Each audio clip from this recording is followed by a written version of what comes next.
ना मनुष्य मानक ब्रह्मा कहते तुमर स्वधर्म तुमर कर्तव्य होउछि पशु पक्षी कीट पतंग पितृ मनुष्य समस्त को सुख प्रदान करवा किंतु वर्तमान समय मनुष्य सुख तो प्रदान करि पारु नाही कीट पतंग पशु पक्षी मानक अत्यंत दुख प्रदान करुछि सेमानकु प्रत्येक दिन हजार हजार पशु हजार हजार पक्षी हजार हजार कीट मारिकी खाऊची मनुष्य केते पाप करुची ब्रह्मा कथा समस्ते भूली जाइछन्ती पशु पक्षी को एठी गीतार कुआला सुख प्रदान करिया पे कि हमर गीता कहूची हमर भगवत गीता कहूची पशु पक्षी कीट पतंग तुम सुख प्रदान कर तांकू सहाय्य कर। नमस्कार जय जगन्नाथ शुभ सकाळ समस्त को वर्तमान आमे गीता आरंभ करिबा आउ गीता ज्ञानर यही अमृतमय कथा शुणिकी निजर मन और आत्मा को आदि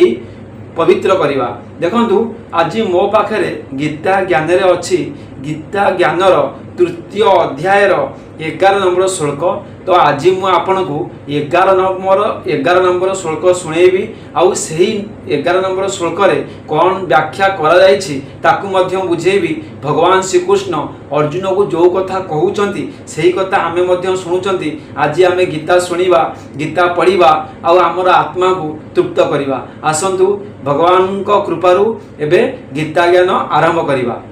गुरु ब्रह्मा गुरु विष्णु गुरुदेव महेश्वर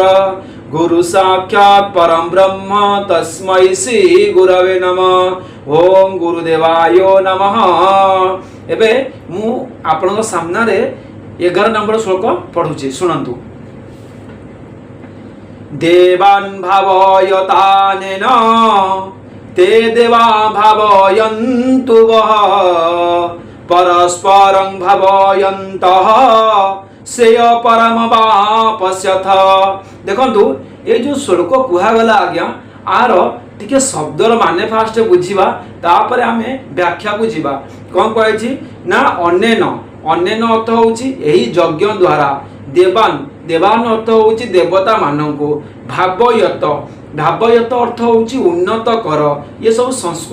सांस्कृतिक वर्ड आर माने टिके बुझिबा आमे ते होछि सही देवा होछि देवता माने देवाहा देवता माने बह बह अर्थ होछि तुम्भ मानकु भावयन्तु भावयन्तु अर्थ होछि कोन उन्नत करंतु एवं एवं को अर्थ होछि एही प्रकारे तापर आसिला हमर परस्परम परस्परम अर्थ होछि अन्य एक अन्य को जणे आउ जण को परस्परम तापर भावयंत भावयंत होछि उन्नत करी तापर युजम युजम अर्थ होछि तुम्भे माने परम होछि परम श्रेय होछि कल्याण अभाव अर्थ होछि प्राप्त होई जीवो। भगवान श्री कृष्ण अर्जुन को यही 11 नंबर श्लोक रे कोन कहउचंती ना भगवान श्री कृष्ण कहउचंती तुम्भे माने यही यज्ञ द्वारा देवता मान को उन्नत कर एवं सेही देवता माने तुमको उन्नत करंतु एही बळी निस्वार्थ भाव रे एक अन्य को उन्नत करिवा द्वारा तुम्भे माने परम कल्याण प्राप्त होई जीवो। देखंतु भगवान एही परि भाव रे अर्जुन को आज एही 11 नंबर श्लोक रे बुझाइछंती आउ एही श्लोक रा माने त मु आपन कहिली तापर एही श्लोक रे केमिति व्याख्या करा जायछि आउ कोन व्याख्या करा जायछि एबे टिके पढिबा। आसंतु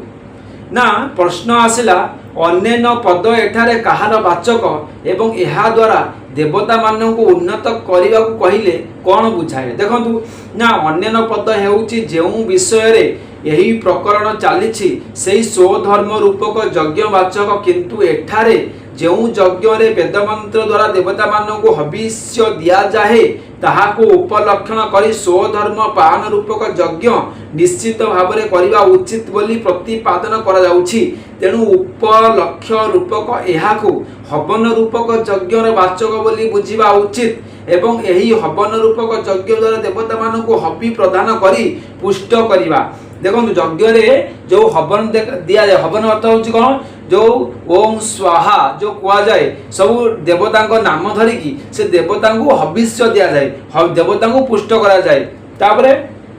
सेमानकर आवश्यकता पूर्ण करिया ही सेमानकु उन्नत करिया बोली बुझिबा उचित। यही वर्णना उपलक्षण रूपक होइतिबारु यज्ञर अर्थ स्वधर्म बोली बुझी निज निजर वर्णाश्रम अनुसार कर्तव्य पालन करी ऋषि पितृलोक भूत प्रेत मनुष्य पशु पक्षी आदि समस्त प्राणी को सुख प्रदान करबा भी सेमानकर उन्नति करिवार अंतर्गत बोली बुझिबा उचित। माने स्वधर्म ये होउची निजर धर्म अनुसार कार्य। तापरे सेही प्रश्न पुणी आसला कौन सेही देवता माने तुम मानको उन्नत करंतु एपरि कहिबार कारण कौन ना एथुरु सूचित हेउची जे यज्ञ द्वारा देवता मानको पुष्ट करिवा ए जेपरि कि आमर मनुष्य मानकर कर्तव्य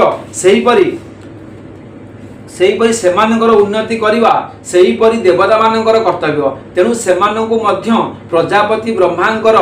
यही उपदेश जे सेमाने निजर कर्तव्य पालन करंतु। तापर पुणी आउ गोटे प्रश्न कौन आसिला ना निस्वार्थ भाव में एक अन्य को उन्नत करवा फल तुम्हें माने परम कल्याण पाइजिव यही कथा कहीं कहगला। देखंतु यह द्वारा प्रजापति ब्रह्मा कहिसंती निज निजर स्वार्थ त्याग करी एपरि भाव में एक अन्यर उन्नति कल्पे निजर कर्तव्य पालन करने द्वारा तुम्हें माने सांसारिक उन्नति लाभ करने संगे संगे परम कल्याणमय मोक्ष मध्य प्राप्त हो पारिबो। देखंतु ये समाज रे आमे भी बंचिछंती जदि आमे समस्ते निज निजर स्वार्थ त्याग करिकी जणे अन्य को साहाय्य करूचंती जणे अन्यर सुख दुख रे आसुचंती ताले केते बड़ कल्याण काम होउची कहले केते परम मंगल होउची कहले केते शांति रे बंचुचंती आमे कहले किंतु सेटा कोन हेई पारुची। एबे गाँ गाँ रे समाज रे संसार रे अन्य जणे अन्य जण को कोन साहाय्य करिवो अन्य जनकर कोन गोड़ टाणुची निज निज भीतर झगड़ा चलीची सी यदि टिके बड़ लोक हो जाउची से ताठू टिके जे कम रे चलुची बा टिके असुविधा रहउची ताकू से खातिर करनी ताकू तो से हे ज्ञान मने करची। तो गीता रे भी कुआ जायची सदा बेले आमे अन्य जणे जणको सहाय्य करिवा जणे जणको काम रे आसीबा एइटा होउची हमर महानता। तापर देखंतु एठारे देवता मानक प्राई ब्रह्मांकर यही आदेश जे मनुष्य माने जदि देवता मानकर सेवा पूजा यज्ञ आदि न करंती तेबे मध्य देवता माने कर्तव्य बोली विचार मनुष्यंकर उन्नति करांतु एवं मनुष्य मानक प्रति यही आदेश जे से माने देवता मानकर पुष्टि उन्नति पाई स्वार्थ त्याग रूपक देवता मानकर सेवा पूजा यज्ञ आदि कर्म करबा उचित। यह व्यतीत अन्य ऋषि पृथु मनुष्य पशु पक्षी कीट पतंग आदि को मध्य निस्वार्थ भाव में धर्म पालन द्वारा सुख प्रदान करबा आवश्यक। देखंतु एटी कौन कहगला भाई माने गोटे सुंदर कथा देखंतु गीता कौन लिखा हला ना ब्रह्मा कहचंती ब्रह्मदेव देवता मानू कहचंती जदि भी तुमर मनुष्य माने तुमर पूजा न करूचंती तुमको यज्ञ रे हवन न दउचंती तथापि तुमर कर्तव्य हेउची तुमे मनुष्य मानकर उन्नति पे चिंता कर तुमे मनुष्य मानकर कल्याण कर। आउ सेमिति जेतेबेले मनुष्य मानकु जन्म देइचंती ब्रह्मा तो ब्रह्मदेव भी मनुष्य मानकु कहउचंती कि मनुष्यर कर्तव्य होउची तुमे माने मध्य देवता को पूजा कर भगवान को पूजा कर यज्ञ कर हवन कर आ ई सब कर। तापर आउ गोटे सुंदरता कोन कहै देखंतु यह व्यतीत आकु छाड़ी कौन कहते ना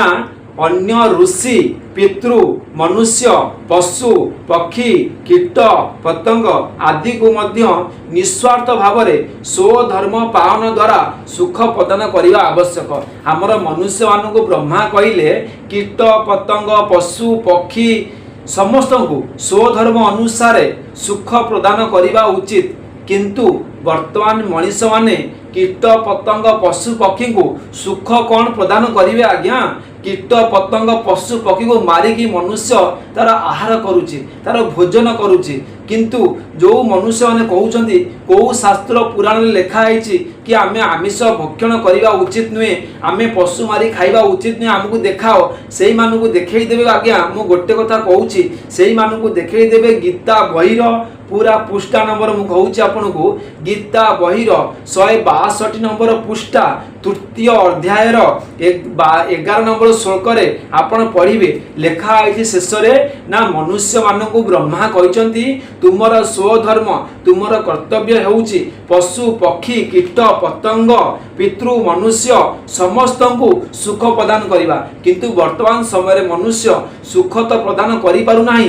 कीट पतंग पशु पक्षी मानकु अत्यंत दुख प्रदान करुछि सेमानकु प्रत्येक दिन हजार हजार पशु हजार हजार पक्षी हजार हजार कीट मारिकी खाऊची मनुष्य केते पाप करुची ब्रह्मा कथा समस्ते भूली जाइछन्ति पशु पक्षी को एठी गीतार कुआला सुख प्रदान करिया पे कि हमर गीता कहूची हमर भगवत गीता कहूची पशु पक्षी कीट पतंग तुम सुख प्रदान कर तांकु साहाय्य कर तांकर केबे भी असुविधा कर नाही किंतु मनुष्य एठी उल्टा करूची पशु पक्षी कीट पतंग प्रत्येक दिन मारी मारी खाऊची तेणुकरी ये सब जिन दूरे रुहतु सदा बेले आमिष भोजन दूरे रुहतु पशु पक्षी कीट पतंग क्या मारिकी खातु ना ये मोर नवेदन आपण मानू तो आज मुझे गीता ज्ञान रे 11 नंबर श्लोक शुणी पढ़ी शुणी तो बर्तमान तो समय आमको इशारा कलानी आम एहुटू विदाय नबू पुणी देखा काली सकाळे गीता ज्ञानर 12 नंबर श्लोक से पर्यंत अपेक्षा करूँ रही आज्ञा हर हर महादेव जय श्री कृष्ण।